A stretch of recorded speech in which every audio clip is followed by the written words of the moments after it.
বিশ্বনবী রহমতের নবী বলেন, কুল্লু মাউলুদিন ইউলাদু আলাল ফিতরা ফাআবাওয়াহু ইউহাউবিদানিহি আও ইউনাসসিরানিহি। প্রত্যেকটা নবজাতক শিশু তার ফিতরতের উপরে অর্থাৎ ইসলাম ধর্মের উপরে জন্ম লাভ করে। তার পিতামাতা যদি চায় তাকে ইহুদি, যদি পিতামাতা চায় তাকে খ্রিস্টান বানায়। আর যদি মুসলমান ঘরে জন্ম লাভ করে তাহলে তো পিতামাতা মুসলমান, নামাজি, সন্তানদেরকেও নামাজি বানাবে। সুবহানাল্লাহ। আমরা মুসলিম সমাজের অধিবাসী, এই জন্যই তো আমাদের যুবক ভাইদেরকে আমরা নামাজি বানানোর জন্য আমরা পারিবারিকভাবে, ব্যক্তিগতভাবে, সামাজিকভাবে আমরা একটা সিদ্ধান্ত গ্রহণ করেছি যে তাদেরকে নামাজের প্রতি উদ্বুদ্ধ করার জন্য আমরা সামাজিকভাবে তাদেরকে পুরস্কৃত করা। 40 দিন পর্যন্ত লাগাতার জামাতের সাথে তাকবীরুল্লাহর সাথে নামাজ আদায় করলে তাদেরকে আমরা পুরস্কৃত করব। এই 40 দিনের উসিলাতে তারা নামাজের প্রতি একটা অভ্যস্ত হয়ে যাবে। এরপরে আল্লাহ যদি তাদের নামাজকে কবুল করে থাকে, তাদের নামাজ ছাড়া শান্তি লাগবে না। আমরা একটা উসিলা ধরছি, নামাজের প্রতিদান তো কে দিবেন? আল্লাহ দিবেন। এটা কার নেয়ামত? আব্বা আম্মার দান, অনুগ্রহ, পিতা মাতা, আত্মীয় স্বজন সকলের অনুগ্রহ।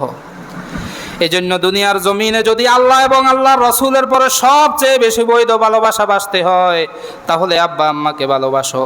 আল্লাহ এবং আল্লাহর রসুলের প্রতি সবচেয়ে বেশি ভালোবাসা প্রদর্শন করার পরে, অন্তরে ধারণ করার পরে দুনিয়ার জমিনে কোনো মাখলুকের প্রতি, কোনো জীবের প্রতি, কোনো মানব দেহের প্রতি যদি আমাদের ভালোবাসা, বৈধ ভালোবাসা প্রদর্শন করতে হয় তাহলে যাদের উসিলাতে দুনিয়াতে আসতে পেরেছি, যাদের উসিলাতে দুনিয়ার আলো বাতাস হয়েছি, মানুষের মতো মানুষ হয়েছি, যাদের উসিলাতে দুনিয়াতে আমরা সুশিক্ষিত হয়েছি, মানুষের মতো মানুষ হয়েছি, মুসলমান ঘরে জন্ম লাভ করেছি, যারা আমাদের জীবনকে উজ্জ্বল জীবন ছাড়া কোনো কিছু কল্পনা করে নাই, সেই মেহেরবান আব্বা আম্মাকে সবচাইতে বেশি ভালোবাসতে হবে। পিতা মাতা দোয়া করলে বিনা পার্টিশনে আল্লাহ তাআলা সেই দোয়া কবুল করে। সুবহানাল্লাহ। তারা বদদোয়া করলে সেটাও বিনা পার্টিশনে, কোনো বাধা ছাড়া আল্লাহ তাআলার দরবারে সেটা পৌঁছে যায়। যদি তারা চাইতেন আমাদেরকে ছোটবেলায় কাফের বানাইতে পারতেন, মুশরিক বানাইতে পারতেন, বদদিন বানাইতে পারতেন, বেনামাজি বানাইতে পারতেন, শয়তান বানাইতে পারতেন, দুনিয়াদার বানাইতে পারতেন, আমাদেরকে খারাপ পথে তারা পরিচালিত করতে পারতেন, কল লিস্টে বাপমার নাম্বার থাকতে হবে, হোয়াটসঅ্যাপে আব্বা আম্মার নাম্বার থাকতে হবে। কেমন? কল লিস্টে বেশি বেশি বেশি বেশি কথাবার্তা বলা, কার সাথে? বাপমায়ের সাথে। সরাসরি বেশি কথাবার্তা বলা, মায়া মহব্বতের কথাবার্তা বলা, কার সাথে? বাপমার সাথে। বৈধ ভালোবাসা, বৈধ ভালোবাসা। বাপমাকে যদি ভালোই বাসো তাহলে কি পরিমাণ খাওয়াইতে পারো খাওয়াও। যদি বৈধ ভালোবাসা, এতই ভালোবাসা তোমার অন্তরে থাকে, নিজের কলিজার টুকরা, জন্ম ধারিণী, গর্ভ ধারিণী মায়ের প্রতি কি পরিমাণ ভালোবাসা প্রদর্শন করতে পারো সেটা করো। তাদের সেবা খেদমত করে জান্নাতের রাস্তা সহজ করে নাও। তাদের বদদোয়া থেকে বাঁচার জন্য চেষ্টা করতে থাকো, তারা যাতে তোমার কোনো আচরণে পর্যন্ত কষ্টের প্রকাশ না করতে পারে সেটা চেষ্টা করো।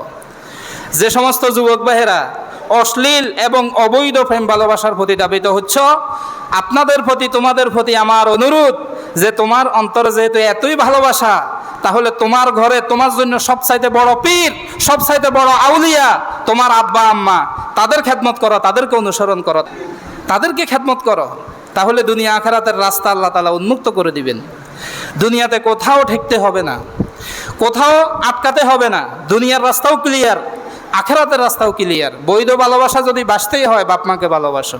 আল্লাহর পরে, আল্লাহর রসুলের পরে বৈধ ভালোবাসা সবার আগে, সবচাইতে বেশি হকদার বাপ মা। বাপ মারে বাদ দিয়া অতি আবেগী হইয়া শ্বশুর শাশুড়ির প্রতি বেশি ভালোবাসা প্রদর্শন করিও না। সেটা বাপ মার প্রতি কি হয়ে যাবে? অন্যায় হয়ে যাবে।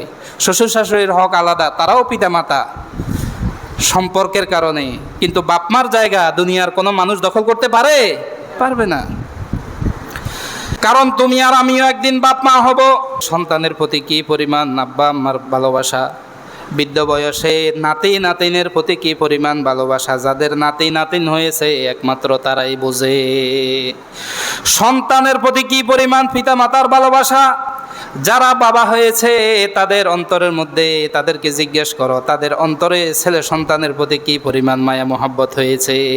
এজন্য তোমার এখন কচি যৌবন, তোমার এই যৌবনকে তুমি অবৈধ প্রেম ভালোবাসার পিছনে নষ্ট না করিয়া নিজেকে বুঝাও যে আসলে আমার ভালোবাসাটার হকদার কে।